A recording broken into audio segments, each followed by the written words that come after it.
अगला प्रश्न, जाति प्रथा और धर्म को लेकर मनुष्य का बंटवारा कितना सही है? देखिए, जाति और धर्म गलत नहीं है भाई, ये गलत उद्धृत किया गया है, समझा गया है। जाति गलत है तो क्यों 4 वर्ण का विभाजन हुआ था? हाँ, जन्म के आधार पर गलत है, कर्म के आधार पर वर्ण का विभाजन। जाति गलत नहीं है, धर्म गलत नहीं है, हमारी समझ गलत है, इसलिए यह जाति प्रथा आज कुप्रथा बन गई, अलगाव का कारण बन गया। अच्छा ये बताइए, हाथ गलत है या पैर गलत है? हाथ पैर को अलग अलग मानना गलत है क्या? कहते हैं ना, ब्राह्मण सिर है, क्षत्रिय बाहु भुजा है, पेट वैश्य है, पैर शूद्र है। पैर के बिना सिर की कल्पना हो सकती है क्या? यही संयुक्त परिवार सह अस्तित्व की बात है। हाथ अगर कहे अरे पेट तो सारा खाना खा गया, हमको तो कुछ मिला ही नहीं, अरे पेट तो तुम्हारे लिए खाता है ना, ये हाथ को समझना चाहिए। जीभ तो तुम्हारे लिए चखती है, कोई गलत चीज हम अपने अंदर ना डाल लें जिससे फूड पॉइजनिंग ना हो जाए, दिक्कत ना हो।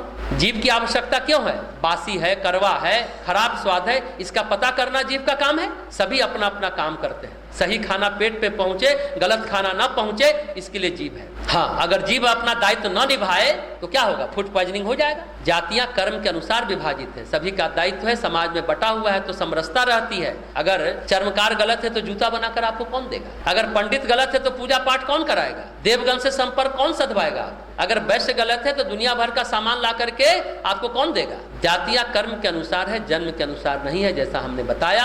नौकरी तो जो करते हैं, सेवा कार्य, वो सभी तो शूद्र ही है ना। श्रम जो करते हैं वो शूद्र है, चाहे वो जन्म से ठाकुर साहब हो, जन्म से मिश्रा साहब हो, कुछ भी हो।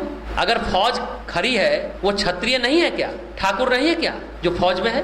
स्कूल कॉलेज में जो पढ़ा रहे हैं वो ब्राह्मण नहीं है तो क्या है? इन जातियों के बिना समाज चल सकता है क्या आपका? अगर समाज में से फौज और क्षत्रिय को हटा दो तो देश की सीमा सुरक्षित रह पाएगी? आप सुरक्षित रह पाएंगे क्या? सारे मंदिर हटा दो, पूजा हटा दो तो हमारी आस्थाएं, हमारी संवेदनाएं, हमारा ईश्वर विश्वास जिंदा रह पाएगा क्या? सारे सेवा भावी हटा दो, सड़क साफ करने वाले को हटा दो, पूरे शहर में सरांध फैल जाएगी। कचरा वाला एक सप्ताह न आए तो आपको पता चलता है कि क्या हो रहा है, कितनी दुर्गंध फैल गई, कितना गंदा फैल चुका है। इसलिए परम पूज्य गुरुदेव ने क्या कहा? मानव मात्र एक समान, नर और नारी एक समान, जाति वंश सब एक समान, सभी एक समान है, कोई छोटा बड़ा, कोई ऊंचा नीचा नहीं है। पैर के बिना सिर की कल्पना आप नहीं कर सकते।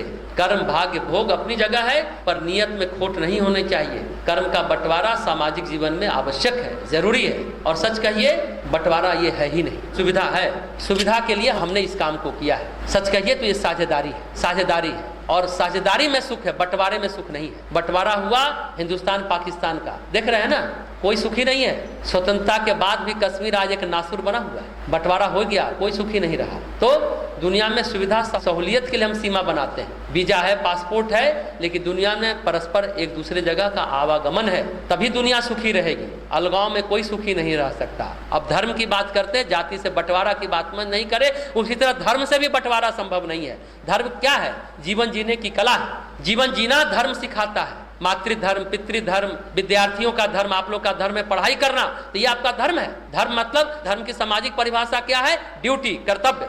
आध्यात्मिक परिभाषा है जीवन विद्या का पाठ। धर्म का आंतरिक मतलब अर्थ क्या है? आध्यात्मिक जीवन, आत्मा को, परमात्मा को जानना, समझना। सभी धर्मों में यही बात है, कहने का ढंग अलग अलग है। ईद और दिवाली जब एक जैसी होगी ना, जब दोनों में एक जैसी मिठास होगी, तब हम सभी सुखी रह पाएंगे। अगर मिठास अलग है तो फिर कोई सुखी नहीं है। यही तो समझ का फेर है। किसी को ऊंचा समझना, किसी को नीचा समझना ही गलत है। देश काल परिस्थिति के अनुसार व्याख्या की जाती है, युगानुकूल समयानुसार व्याख्या की जाती है, लेकिन मूल बात वही है। देखिए, अधिकांश महिलाओं की भूमिका आज भी सामाजिक भूमिका नहीं है, पर घर परिवार में जो महिलाएं हैं, जो हाउसवाइफ हैं, अगर वो न रहे तो आपको रोटी कौन खिलाएगा? उनकी रोटी खिलाने की भूमिका है या नहीं, उनकी आवश्यकता है या नहीं, वो महत्वपूर्ण है। वही तो घर की आधार है। अगर एक सप्ताह मायके चली जाए तो क्या हाल होता है, सोच लीजिए। घर में क्या होता है आप सभी जानते समझते होंगे। तो बंटवारा नहीं है सुख का आधार, सुख साझेदारी में है, सह अस्तित्व में है। धर्म और जाति की बातें ये हमारे समझ का फेर है। समझ में, नियत में खोट है तो ये बंटवारा है और ये जाति प्रथा कुप्रथा में बदल जाती है।